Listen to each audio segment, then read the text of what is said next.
First, though, let's go live to Seattle. Prime Minister Anthony Albanese has confirmed he will have his first face-to-face meeting with Donald Trump.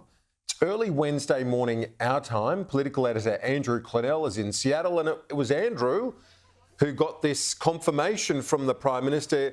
Good to see you there in the rainy city. It's not rainy today. It's a beautiful day in Seattle, Andrew, but you got confirmation from the Prime Minister. It's happening. It's on. Yeah, it's on. The biggest meeting of his life, you could argue. Definitely as Prime Minister, given all the tensions over defence and trade, and it will be early Wednesday morning Australian time in Kananaskis, Canada, the G7. I can tell you, Kieran, that 2 days ago, Anthony Albanese did not know if this meeting was going ahead. But he certainly confirmed it when I asked this morning, and he seemed kind of relieved about it.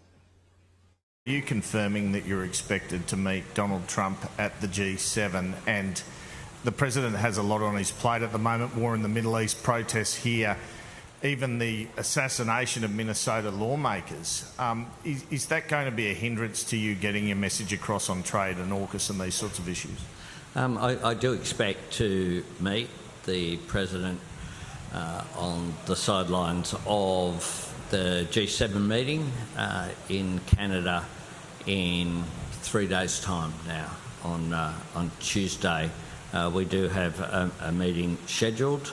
Obviously, there are issues that the US President is dealing with at the moment, but I expect that we will be able to have a constructive engagement as well, and I look forward to building on the very constructive phone conversations that we've had on the 3 occasions that we've had the opportunity to talk. So I obviously will raise tariffs, we'll raise the importance as well of AUKUS, and we will have a discussion as two friends should.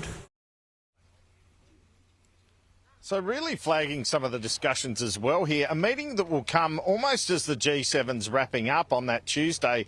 Donald Trump's announced he's there from Sunday to Tuesday. And, of course, he has got a lot on his plate, as I pointed out to the Australian Prime Minister, with a war going on in the Middle East and some turmoil at home. But he's got enough time to meet our PM. And he talks here about how he's going to talk about our the US Marine presence in the Northern Territory, the fact that we can have in Western Australia some dry docks at which American nuclear submarines can stop in at.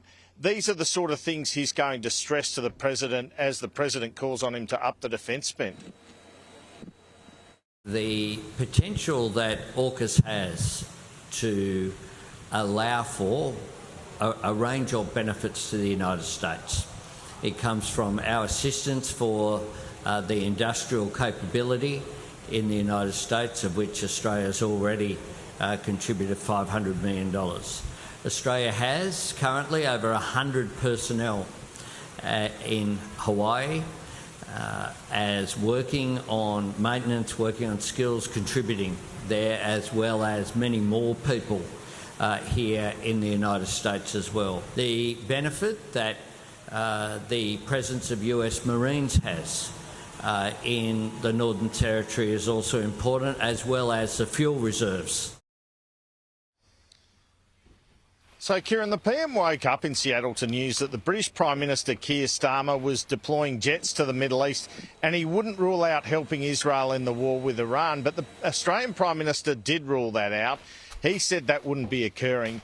When he gets to the G7, he'll be meeting with the Canadian Prime Minister, Keir Starmer, the Japanese leader, the German leader, but the most important meeting by far is that with Donald Trump. And he was keen to talk trade here and the importance of the economic relationship between Australia and America. He attended Amazon this morning. They said they were going to spend $20 billion on renewable energy and data centres in Australia, renewable energy to power the data centres. That led to a few questions because Matt Garman, their CEO, has previously said you need nuclear energy to have those data centres up and running in different countries. But it really does shape now as a huge week for the PM and Australia. It is, Andrew. Thank you, live from Seattle.